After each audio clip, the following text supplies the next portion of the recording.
From the heart of the Limestone City in Kingston, Ontario, I'm Rebecca Fryer with Kingstonist News. Here's what's making headlines today, April 7th, 2022.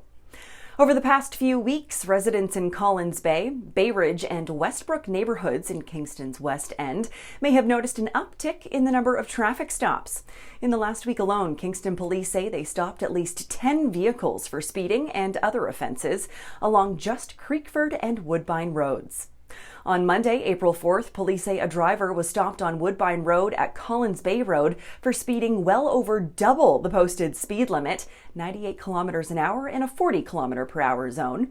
And on March 28th, police charged another motorist on Woodbine Road going 114 in a posted 40 zone.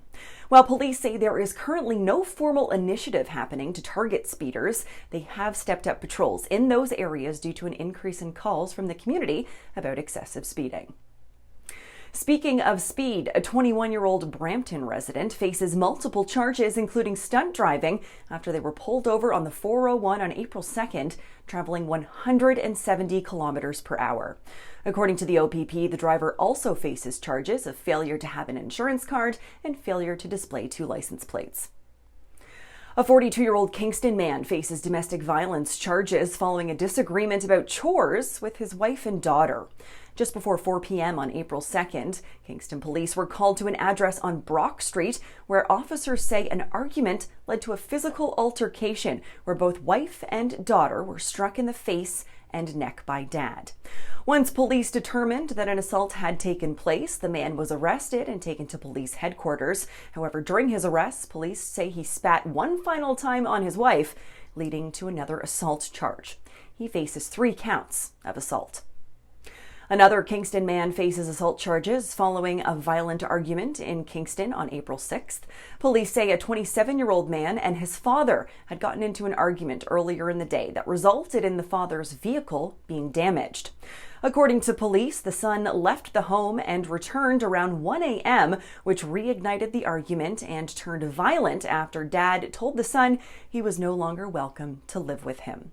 Police say the accused became enraged, violently forcing dad out of the house and locking him out.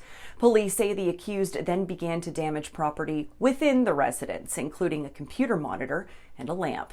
Officers arrived at the scene just before 1:30 a.m. and arrested the son, who was transported to police headquarters for a bail hearing the following day.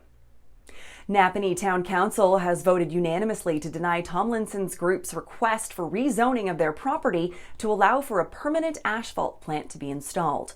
During the meeting, Councillor Terry Richardson says that there are pluses and minuses on both sides of this discussion, but ultimately he said he did not believe the location of this plant would be within the best interest of the community of Napanee, either today or in the future.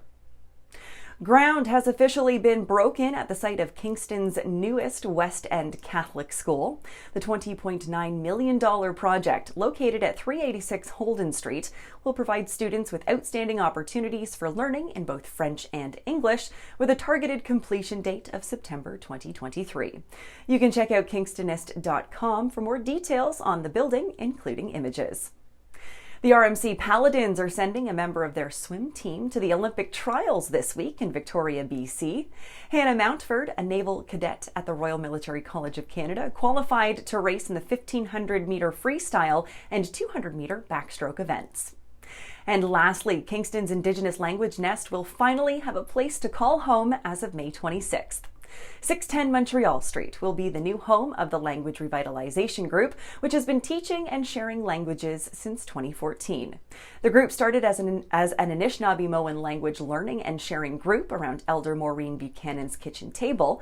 Now it has expanded into providing multiple language programming, as well as offering outdoor excursions and online classes, with a growing interest from both Indigenous community members and settler allies. For more on these stories and other headlines, or to submit your own news, visit Kingstonist.com and become a subscriber today. I'm Rebecca Fryer. Have a great one, Kingston.